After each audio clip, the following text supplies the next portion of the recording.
정치권 소식도 저희가 많은 뉴스를 준비해 놓고 있습니다. 먼저 첫 질문 강신영 차장께 드릴게요. 청와대의 임종석 대통령 비서실장, 저희가 어제 잠깐 이 뉴스를 좀 전해드리긴 했습니다만 평소에 이렇게 환하게 웃고 있어서 난 항상 즐거운 분인 줄 알았는데 알고 봤더니 걸어다니는 종합병원이었어요. 네, 많이 아프다면서요? 네, 그렇습니다. 실제로 네.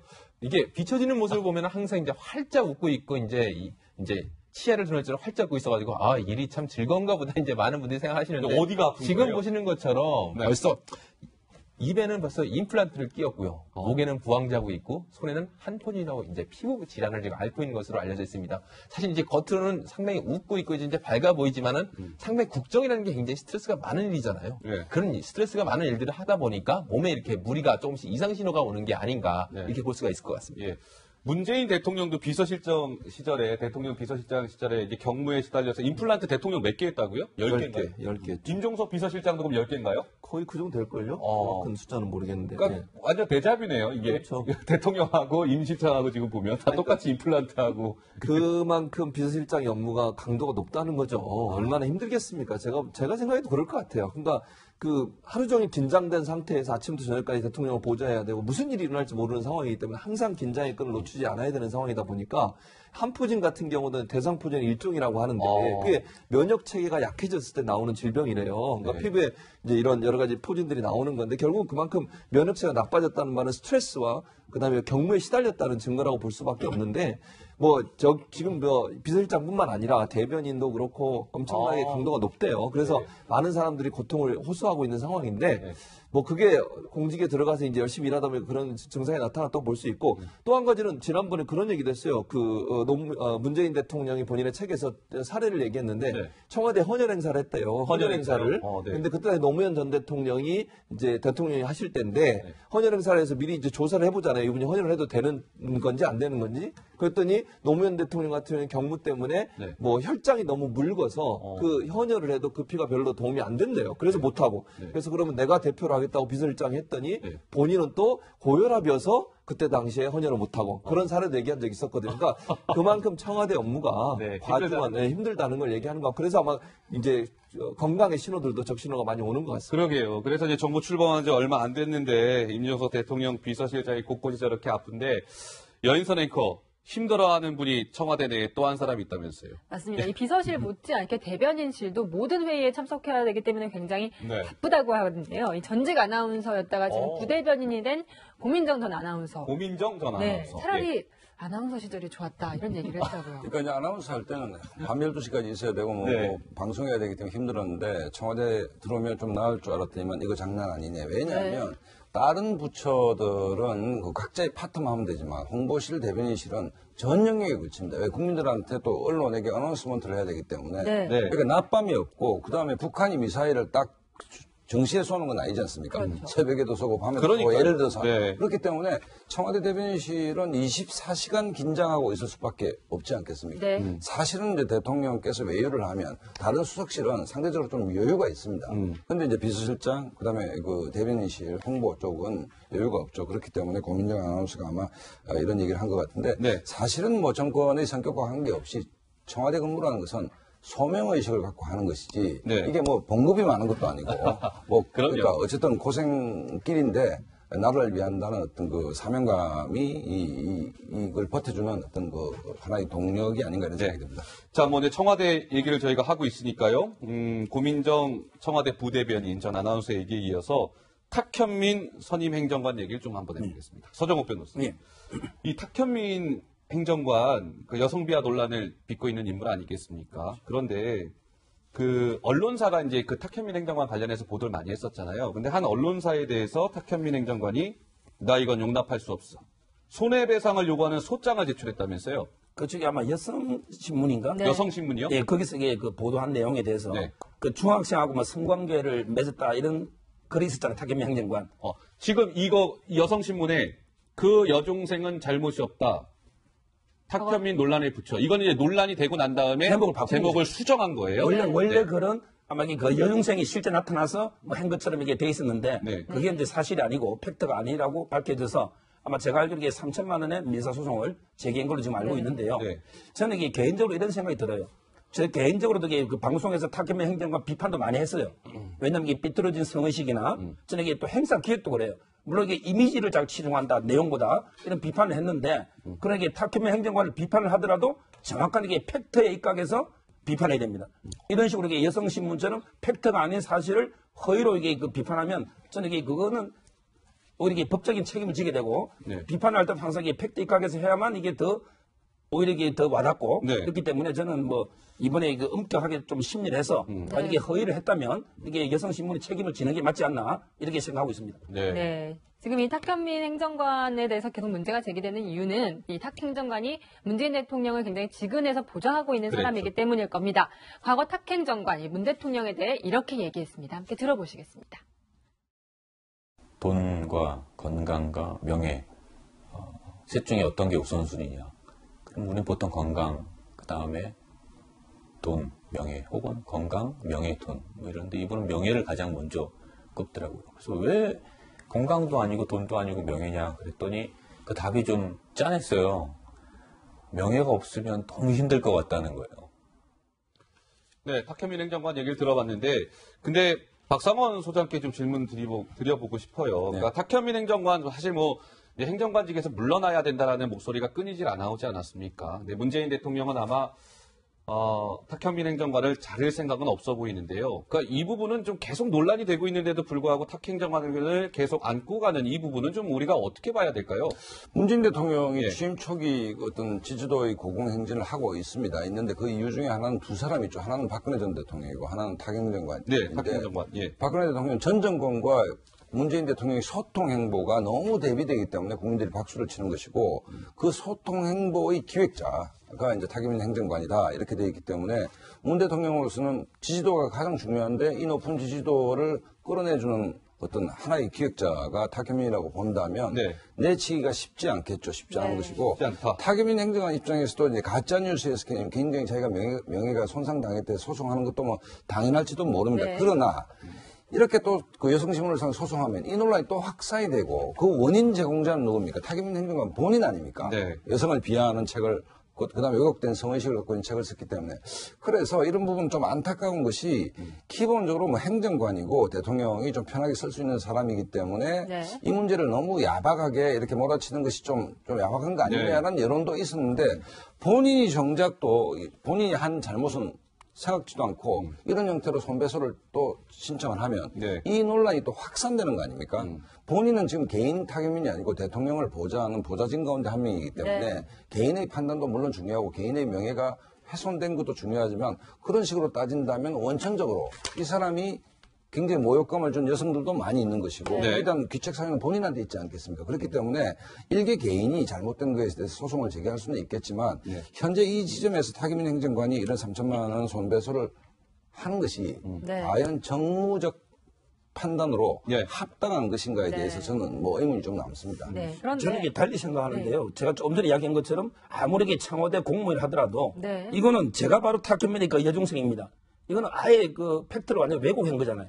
이런 얘기 비판에 대해서는 저는 엄중한 법적 조치를 취해야지 아무리 공인이라도 그렇게 말도 안 되는 비판을 계속 참고 있어야 됩니까? 제가 개인적으로는 탁현민 행정을 비판하지만 이 부분은 저는 이게 탁현민 행정관의 그 심정을 이해합니다. 네, 이 법적 대응이 옳은 것이었다 이렇게 말씀을 해주셨는데요.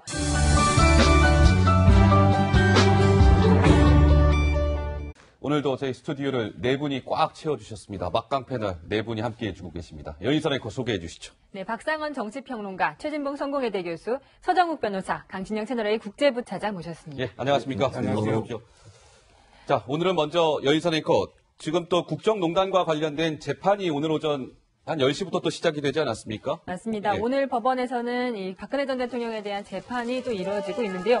오늘 출석하는 박근혜 전 대통령의 모습입니다. 평소와 다름없는 회색 정장 차림에. 근데 이제 그 박근혜 전 대통령이 발가락이 아프다는 소식이 계속 전해졌습니다. 내성 발톱을 앓고 있다고 했는데 오늘 법정에 출석하는 모습을 봤을 때는 취재 기자의 전언에 따르면 크게 뭐 거동에는 불편함이 없어 보인다는 얘기가 들려왔죠? 네, 그런 것 같습니다. 그리고 오늘 최순실 씨와 그리고 또 본인의 재판을 받고 있는 이재용 삼성전자 부회장도 출석을 했습니다. 이재용 부회장 모습 한번 보실까요? 네, 이재용 부회장 어제 오후 4시가 넘어서 이제 재판을 받았고요.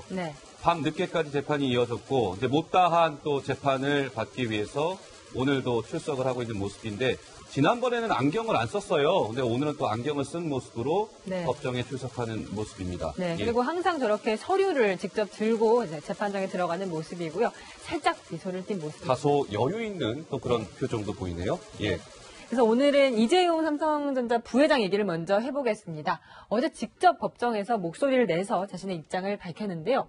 존재도 몰랐다. 누구를 몰랐을까요? 바로 정유라 씨를 몰랐다는 얘기입니다. 일단 어제 이 직접 피고인 신문을 할 때 태도를 보면은 굉장히 적극적으로 얘기했다는 취재 기자들의 증언이 이어지고 있어요. 네, 강수영 차장. 굉장히 두 가지 측면이 있는 것 같습니다. 네. 굉장히 좀 자신이 하는 말들이 이제 자신의 이제 향후 재판 결과에 큰 영향을 미칠 게 분명하기 때문에 굉장히 신중하면서도 어느 정도 사전에 전략이 어느 정도 잘 짜인 듯이 상당히 자신감 있는 태도를 보였다. 이런 네. 분석들이 계속 나오고 있는 상황입니다. 네. 근데 어제 보면 최진봉 교수님, 지난 4월 재판이 시작된 이후에 사실 이제 계속 침묵을 지켜오지 않았습니까? 그렇죠. 이재용 부회장이 어제 50번째, 50번째 재판이었는데 처음으로 입을 열었어요. 그런데 일단은 정유라는 난 모르는 사람이었다라고 얘기했고, 그러니까 결국에는 내가 뭔가 대가를 바라고 뇌물을 주지 않았다. 예. 시종일관 그렇게 주장을 한 거죠. 그렇게 얘기하죠. 네. 지금 결국은 이제 대가성으로 준 게 아니라 강요에 의해서 어쩔 수 강요에 없이 의해서. 돈을 냈다라고 하는 쪽으로 몰고 가는 것 같습니다. 네. 일정 부분 삼성의 전체 지금 삼성의 증인으로 나온 사람들이나 아니면 지금 재판을 받고 있는 사람들의 일치된 의견으로 몰아가는 것 같아요. 제가 느끼기에는. 그리고 특검이나 검찰 조사받았던 내용과 다른 얘기들을 계속 하고 있습니다. 어제 삼성 이재용 부회장 같은 경우도 본인은 전혀 몰랐고 심지어는 합병 문제도 본인과는 관계없는 문제다. 예. 본인은 거기에 뭐 삼성전자의 업무를 담당하는 사람 미래전략실과 전혀 관계가 없다. 이렇게까지 얘기를 했습니다.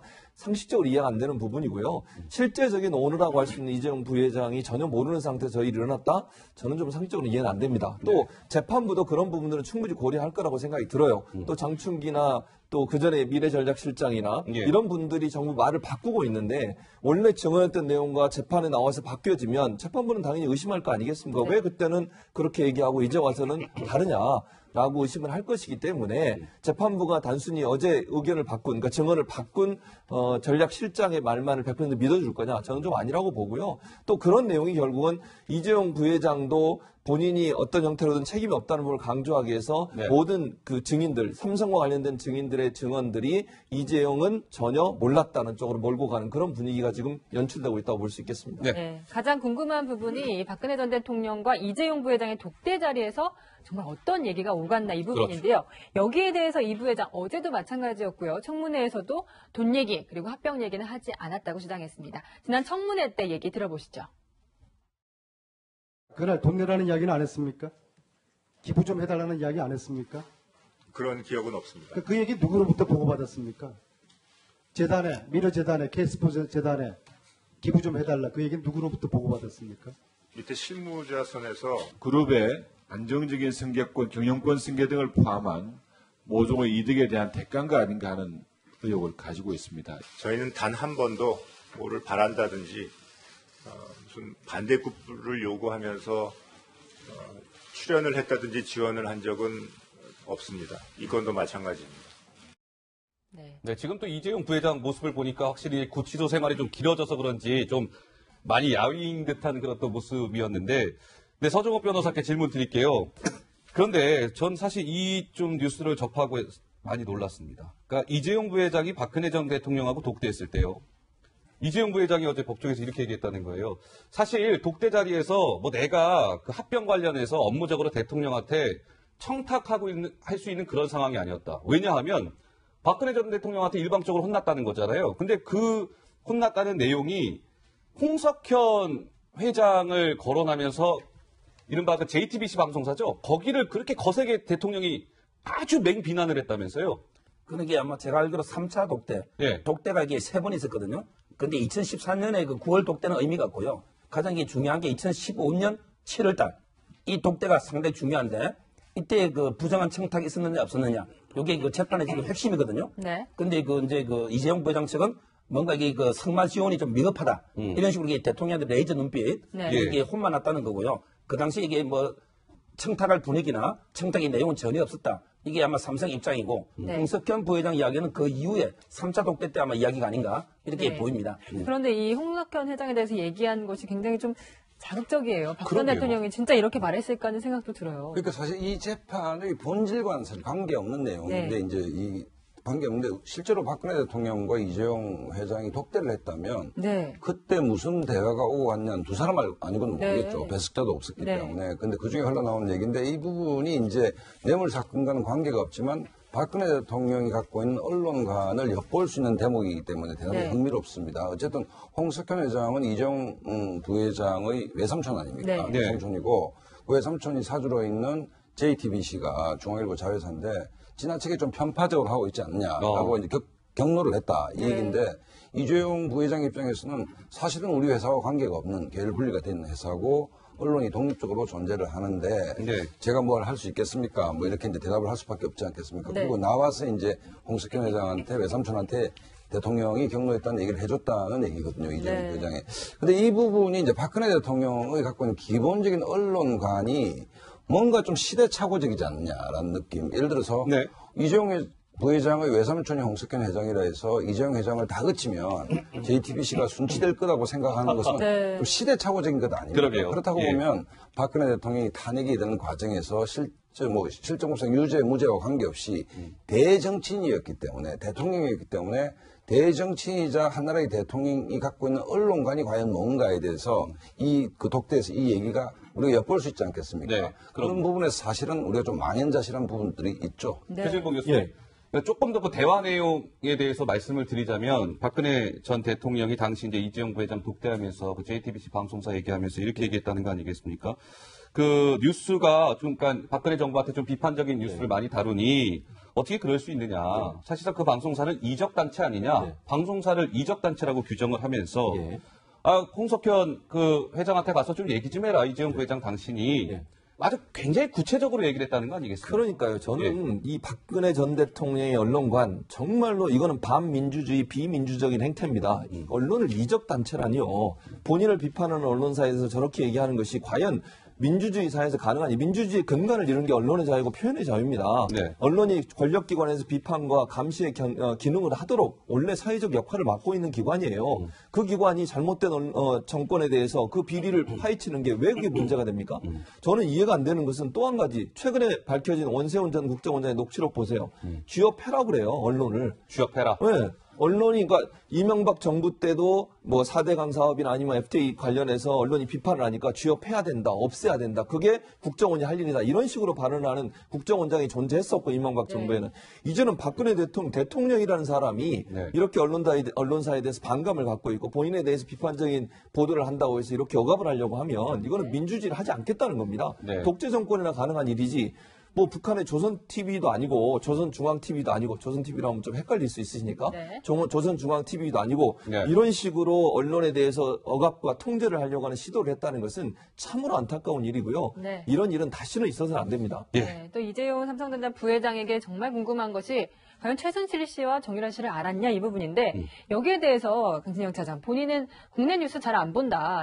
글로벌 그룹 삼성전자 부회장이니까 외국 뉴스 보느라 바빠서 국내 뉴스 잘 몰랐다. 이런 얘기를 했다고 해요. 예, 그때 당시에 많은 언론들이 실제로 최순실 씨와 정유라 씨에 대한 의혹을 제기를 했었고 네. 그 관련된 보도가 굉장히 많았으니까 의뢰인 보통 사람이라면 다 정유라, 최순실 그 이름들은 다 알았을 것이고 네. 그 사람이 어떤 일을 하고 있고 그런 것들은 다 알고 있었을 건데 그걸 전혀 몰랐다는 거에 대해서 이제 의문을 제기한 과정에서 나온 건데 정작 이재용 전 부회장 같은 경우에는 자신이 국내 소식뿐만 아니라 해외 소식을 더 많이 접해야 되기 때문에 국내 소식을 잘 몰랐다 이렇게 해명을 하고 있습니다. 그렇군요. 네. 자, 이재용 부회장 같은 경우는 이제 합병 문제 관련해서도 서정욱 변호사님 이렇게 얘기했다는 거 아니겠습니까? 아버지, 그러니까 이건희 회장이겠죠. 이건희 회장이 살아계신데, 이거는 도리가 아니다. 그래서 경영권 승계를 아예 생각조차 하지 않았다. 이렇게 어제 주장을 했다고 하죠. 그렇죠. 이게 예. 아마 그 특검의 가장 그 프레임이요. 바로 이게 그 삼성의 경영권 승계를 먼저 이게 부정하게 청탁하면서 네. 그 대가로 이게 그 재단 출연이나 또 이게 정유라 지원을 해줬다. 이게 특검의 논리이기 때문에 아마 이게 삼성 측에서는 바로 이게 승계 구도가 당시에 필요한 게 아니었다. 이걸 이게 적극적으로 변론을 하고 있고요. 제가 보기에 그 삼성 지금 재판을 제가 면밀하게 검토해 보면 네. 아주 이게 재밌는 게 세 개의 재판을 하면서 소문난 잔치에 먹을 게 없다고. 네. 여기에 직접 증거가 하나도 없어요. 전부 이게 간접 증거, 정황 증거 가지고 퍼즐을 맞춰 나가고 있거든요. 따라서 이게 남은 재판에서 제가 보기 가장 중요한 게 판사가 어떤 증거를 취사 선택해서 어떤 이게 논리 구조로 할 거냐. 예를 들어 이게 경제 공동체라는 것도 직접 증거는 없잖아요. 네. 옷값이나 어업이나 뭐 집이나 지금 이게 간접 증거 가지고 경제 공동체를 입증해야 되고요. 또 이게 그 부정한 청탁도 안정범 수첩이든 여러 가지 이게 간접 증거로 입증해야 되기 때문에 저는 이게 그 판사가 상당히 그 논리적인 유추 과정 이게 아마 핵심인 것 같습니다. 네. 가장 쟁점이 되는 거는 무엇보다도 당사자 두 사람이 대면을 해서 말하는 게 제일 중요하지 않을까요? 그런데 지금 그제 같은 경우에도 박근혜 전 대통령이 안 나왔잖아요. 정작 자기가 발가락이 아파서 못 나오겠다고 해서 구인자까지 거부를 한 상황입니다. 근데 오늘 모습을 보시면 아시겠지만 전혀 걷는데 지장이 없어요. 그러니까 그 얘기는 무슨 얘기냐면 얘기를 하기 싫다는 그런 의사표시거든요. 네. 정작 두 사람의 대질이 없는 상황에서 과연 이런 간접 증거가 어떻게 규명이 되고 이게 어떻게 판결에 영향을 미칠지는 좀 지켜봐야 될 것 같습니다. 네. 네, 지금 뭐 조금 뭐 방금 전해진 소식이 있습니까, 여인사니까? 네, 지금도 이재용 삼성전자 부회장에 대한 재판이 이어지고 있는데요. 굉장히 좀 재밌는 이야기가 나왔어요. 이 박근혜 전 대통령과의 독대에 대해 이야기를 하고 있는데 변호인이 이재용 부회장에게 피고인은 누군가에게 야단을 맞아본 적이 있나 이렇게 물어봤더니 회장님한테 그 아버지 이건희 회장에겐 자주 혼났고 뭐 그런 것 말고는 야단 맞아본 적이 크게 없는데 이재용 이 부회장이 그런데 이 독대에서 적절한 표현인지 모르겠지만 여자분한테 그렇게 싫은 소리를 들은 건 처음이었다. 여자분이라 하면 박근혜 전 대통령 아니겠습니까? 네. 예. 그래서 굉장히 당황해서 유연하게 대처를 하지 못했다 이렇게 얘기를 하고 그러니까 있어요. 이재용 부회장 같은 경우는 아버지 말고 누가 그 야단을 치겠습니까? 네. 사실 회사에서도 그렇고 그런데 그것도 이제 대통령이라는 사람이 불러놓고 야단을 치니까 얼마나 황당했겠습니까? 당황했겠죠. 예. 그리고 예. 사실 그때는 몰랐을 가능성도 있다고 봐요. 뭐라고 얘기했냐면 이재용 부회장이 그때 당시에 최순실 정유라를 얘기했는데 잘 몰라서 독대 끝나고 나와서 자기 그 최지성 미래전략실장이나 장충 이런 분한테 물어봤다는 거 아닙니까? 네. 왜 이 사람이 누군데 이거 지원을 하라고 그러냐라고 하는 얘기를 들어보면 독대 자리에서는 인식을 못했을 가능성은 있다고 봐요. 그러나 독대가 끝나고 나서는 인식을 했다고 저는 이해를 하는데 어쨌든 박근혜 전 대통령이 얼마나 기업인들을 불러서 옥죄는지 하는 부분을 보여주는 하나의 사례 아니겠습니까? 그러니까 듣는 사람 입장에서 혼나는 정도로 들었다. 네. 왜 제대로 지원을 안 하냐? 왜 제대로 여기 예를 들면 동계스포츠재단이든 아니면 K미래스포츠재단 제대로 지원을 안 하냐? 이렇게 질책을 했다는 거 아니겠어요? 그러면 박근혜 전 대통령이 이재용 부회장한테만 그랬겠습니까? 독대한 사람들은 다 그랬을 거 아니에요. SK든 롯데든 불러놓고 야단 쳐가면서 이렇게 하세요. 왜 안 하십니까? 이게 뭐 국정할 때는 그렇게 안 하시더니 이렇게 말이야. 자기 누군가를 도와주기 위해서 이런 식으로 태도를 하는 것이 과연 대통령으로서 바람직한 일인지 참 안타깝고 네. 그만큼 그 독대 자리가 결국은 강요와 협박이라는 부분도 많이 있었다는 부분을 보여주는 증거라고 보여집니다. 그러니까 최 교수님이 핵심적인 얘기를 한 게 이제 강요와 협박이 있었는지 아니면 서로 이익을 주고받는 뇌물죄인지 이게 핵심 아니겠습니까? 그렇죠. 근데 그 말씀하신 대로 하면 뇌물죄가 성립될 가능성이 낮은 것이죠. 대통령의 일방적인 강압에 의해서 네. 뭔가를 해줬다면 그것은 쌍방의 이익을 주고받는 뇌물죄는 아니기 때문에 어쨌든 이 재판이 국정농단만 아니다면 세 개의 재판이고 네. 어제 오늘이 아마 절정입니다. 최지성 장충기 다 등판을 하게 되고 그럼요. 특검에서 나온 진술을 다 번복을 하게 되고 네. 그다음에 오늘 아까 그 방금 앵커에서 말씀하셨듯이 이재용 부회장의 입장은 강압에 네. 의해서 뭘 했다라는 쪽으로 지금 가는 것이기 때문에 만약에 이렇게 될 경우에는 특검이 굉장히 난감한 측면이 있겠죠. 왜 뇌물이라는 건 쌍방적인 걸 입증해야 되는데 네네. 일방적 강압에 의해서 돈을 냈다라고 한다면 그건 뇌물죄가 아니지 않습니까? 네. 그렇다고 보면 어쨌든 현재의 국면은 이번 재판의 어떤 절정기에 올라 있다. 네. 그러니까 양측이 한치도 물러설 수 없는 그러니까요. 최고의 어떤 그 공수를 좀 교환하고 있다. 이렇게 봐요. 서정국 변호사, 보충 설명. 저는 이게 그 대통령이요 출석 안 한 걸 좀 문제 비판하고 싶은데 물론 이게 대통령이 정인 놓으면 양쪽이 다 공격을 받아요. 네. 왜냐하면 이게 특검에서도 공격할 거고 삼성도 강요했다. 네. 그렇게 강요 부분에 공격을 받으니까 아주 양쪽 다 협공을 받으니까 안 놓은 건 이해되지만 네. 그러니까 대통령이 이제까지 한번 보세요. 옛날에 초기 검찰 그다음에 헌재 그 위에 특검 한 번도 이게 국가 공권력 기관에 수사나 이게 협조한 적이 없어요. 네. 근데 만약에 이재용 부회장 재판이 만약에 유죄가 된다면 네. 그럼 이게 대통령도 자동적으로 뇌물은 필요적 공범이니까 자동 이게 유죄가 되잖아요. 네. 그럼 이게 진실도 한번 못 밝혀보고 유죄가 될 수도 있거든요. 저는 이게 박 대통령이 어떻게든 이게 정인 나와서 모든 걸 소상하게 역사 앞에 진실을 밝힌다는 각오로 네. 정언했던 게 바람직하지 않나 네. 이런 생각이 듭니다. 근데 계속해서 그러니까 이재용 부회장 증인으로 이제 세 번째 구인장이 발부가 됐는데도 불구하고 다 세 번 다 이제 거절을 했기 때문에 증인으로 출석하지 않고 있는 건데요. 그에 대한 말씀이셨고 근데 최진봉 교수님, 예. 이 부분 좀 잠깐 짚어볼게요. 예. 그러니까 이재용 부회장하고 지금 박근혜 전 대통령 독대했을 때 말이에요. 네. 이재용 부회장 얘기예요. 이렇게 얘기합니다. 박근혜 전 대통령이 굉장히 흥분해서 얼굴이 빨개졌다. 아까 여인선 앵커 조금 네. 전 들어온 속보 소식하고 연장선상 얘기하겠죠. 그런데 이런 얘기를 또 박근혜 전 대통령이 이재용 부회장에게 했답니다. 홍석현 회장이 최근에 정치인 2명의 실명을 거론하면서 홍석현 회장이 누구랑 내 얘기 어떻게 하고 다니는지 모르느냐 당신. 모 국회의원이랑 모의하고 다니는 거 모르느냐. 뭐 이렇게 얘기했다는 거예요. 그러니까요. 국회의원 실명을 거론하면서 이재용 부회장한테까지 그렇게 얘기했다? 저는 이 부분은 사실 좀 놀라운 뉴스인 것 같습니다. 그러니까 아마도 예. 박근혜 전 대통령이 정보기관이나 아니면 여러 가지 루트가 있지 않겠습니까? 정치인 인맥이든 이런 인맥을 통해서 홍석현 회장에 대해서 일정 부분 조사를 한 것 같아요. 그 말은 JTBC가 어쨌든 태블릿 PC를 보도하면서 박근혜 전 대통령 국정농단에서 계속 문제를 제기하면서 네. 자료들을 많이 증거를 제시했지 않습니까? 그러다 보니까 JTBC와 홍석현 회장에 대한 뒷조사를 했을 가능성이 저는 있다고 봐요. 그게 뭐 국정원을 통해서든 아니면 다른 기관을 통해서든 그건 잘 모르겠습니다만 그런 과정에서 알게 된 정보를 아마 이재용 부회장한테 얘기했을 가능성이 있고 그렇게 얘기한 것은 어찌 보면요. 간접적으로 이재용 부회장한테 홍석현 회장한테 얘기하라고 하는 메시지일 수도 있어요. 아, 네. 경고성 메시지를 전달할 가능성이 있다고 보는 거죠. 왜냐하면 이재용 부회장 입장에서는 자기하고 어떤 친척 관계지 않습니까? 인척 관계니 본인이 독대하고 나와서 이런 얘기를 들었으면 분명히 홍석현 회장한테 전달했을 거로 저는 생각이 들어요. 네. 뭐 그건 확인을 해봐야 되겠지만 왜냐하면 본인이 그런 얘기를 들었는데 그런 얘기를 안 할 수는 없는 거 아니겠습니까? 그래서 박근혜 전 대통령 입장에서는 비판적인 입장도 내지만 또 한편으로는 홍석현 회장에 대해서 경고의 메시지도 이재용 부회장을 통해 전달하려는 의도를 갖고 있지 않았나. 그리고 거기에는 분명히 홍석현 회장에 대한 뒷조사도 분명히 있었을 걸로 그렇게 예측이 됩니다. 네. 이게 굉장히 어이없는 게 방금 앵커께서 말씀하신 내용은 일종의 찌라시 수준의 내용이거든요. 뭐 사주와 정치인들을 만나서 이런저런 얘기를 했다 하더라. 아니면 도청하지 않으면 어떻게 알겠습니까? 네. 그런데 청와대의 시스템이 있죠. 정무수석이 있는 것이고 그런 공식적 차원에서 만나서 충분히 항의할 수 있는 것인데 대통령이 제게 이재용 부회장을 만나서 아무리 개인적으로 외삼촌이지만 당신 외삼촌이 정치인들과 만나서 내 욕을 하고 다닌다. 그럴 수 있느냐? 네. 이게 지금 청와대가 과연 시스템으로 작동한 것인지 아니면 정말 찌라시 수준의 정보에 대해서 대통령이 경로를 해서 조카를 불러서 야단치는 이 그림을 우리가 연상을 해보면 좀 사실 황당하죠, 이게. 황당한데 실제로 그런 형태로 만약에 통치가 이루어졌다면 그건 대단히 불행한 일이죠.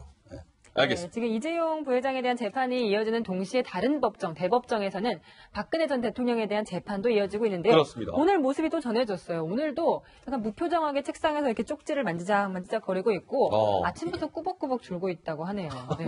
지금 현재 재판정에 나왔을 때 박근혜 전 대통령이 실제로 법정에서 증언을 한 경우 사실 저는 찾아볼 수가 없습니다. 지금 현재 재판정에 이게 뭐 할 말이 있습니까? 할 때는 그냥 간단하게 없습니다. 이 정도만 간단히 말하고 거의 뭐 꾸벅꾸벅 졸다 거나 딴짓을 한다거나 뭐 그림을 그린다거나 이런 모습들이 자꾸만 나오고 있거든요. 즉 자신이 여전히 재판을 받고 있다는 현실을 인정하기 좀 싫어하는 그런 게 아닌가 저는 개인적으로 그런 생각이 들더라고요.